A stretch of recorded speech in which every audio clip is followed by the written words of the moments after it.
മുസ്ലിം league പ്രത്യേകമായി four Wayanad എന്ന പ്രത്യേകമായൊരു ആപ്പിന് തന്നെ രൂപം കൊടുത്തു. അതിലൂടെ നമുക്ക് ക്രൗഡ് ഫണ്ടിങ് ഉണ്ടാക്കുവാൻ കഴിഞ്ഞു. അത് നമുക്കിവിടെ പ്രയോജനപ്പെടുത്തുവാൻ സാധിച്ചിരിക്കുകയാണ്. മുസ്ലിം ലീഗ് ആവശ്യപ്പെട്ടപ്പോൾ ജനങ്ങൾ നമുക്ക് നൽകിയത് മുസ്ലിം ലീഗിനോട് ഉള്ള അവരുടെ വിശ്വസ്തതയാണ്. ഈ വീടുകൾ നമ്മൾ ജനങ്ങൾക്ക് നൽകിയത് ജനങ്ങളോട് മുസ്ലിം ലീഗിനോടുള്ള വിശ്വസ്തതയാണ്. ഈ അന്യോന്യമുള്ള ഈ വിശ്വസ്തതയാണ്. അതാണ് ഏറ്റവും നല്ല രാഷ്ട്രീയം എന്നുള്ളത് അതാണ്. അതല്ലാതെ കുറേ വോട്ടുണ്ടാക്കുക, കുറേ മാത്സര്യങ്ങളിലൂടെ സഞ്ചരിക്കുക എന്നുള്ളതല്ല.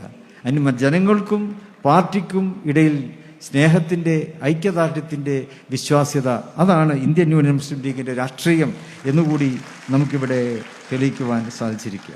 ഇതുകൊണ്ടൊന്നും പ്രശസ്തിക്ക് വേണ്ടിയല്ല, പ്രശസ്തരാവുക എന്നുള്ളതല്ല, വിശ്വസ്തരാവുക എന്നുള്ളതാണ് രാഷ്ട്രീയക്കാർ ചെയ്യേണ്ടത്. അതാണ് നമുക്കിവിടെ ചെയ്യുവാൻ സാധിച്ചിട്ടുള്ളത്. IUML പുതിയൊരു നിർവചനം കൂടി എനിക്കിങ്ങനെ ഓർമ്മ വരികയാണ്. ഇന്ത്യൻ യൂണിയൻ മുസ്ലിം ലീഗ് അത് നേരത്തെ ഉള്ളതാണ്. IUM എന്ന് പറയുമ്പോൾ നമ്മുടെ ഒരു ഐഡൻറ്റിറ്റിയാണ്. നമുക്കൊരു ഐഡൻറ്റിറ്റി ഉണ്ടല്ലോ. അത് യൂണിറ്റിയാണ്, ഐക്യമാണ്, സമൂഹത്തിൻ്റെ ഐക്യമാണ്, രാജ്യത്തിൻ്റെ ഐക്യമാണ്. അതിനുവേണ്ടിയാണ് മുസ്ലിം ലീഗ് നിലകൊള്ളുന്നത്. മേഴ്സിയാണ്.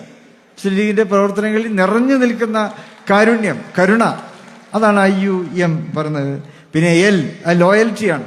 അത് ഞാൻ പറഞ്ഞതുപോലെ വിശ്വസ്തത കാത്തു സൂക്ഷിക്കുക എന്നുള്ളതാണ്. ഇപ്പം ഈ 4 അക്ഷരങ്ങളെയും സാക്ഷാത്കരിക്കുവാൻ കൂടി ഈ ചൂരൽമല ദുരന്തത്തിന് ശേഷം ഈ പദ്ധതിയിലൂടെ നമുക്ക് സാധിച്ചിരിക്കുന്നു. ആ ഒരു സംതൃപ്തിയുടെ നിമിഷങ്ങളിലൂടെയാണ് നമ്മൾ കടന്നു പോകുന്നത്. നമുക്ക്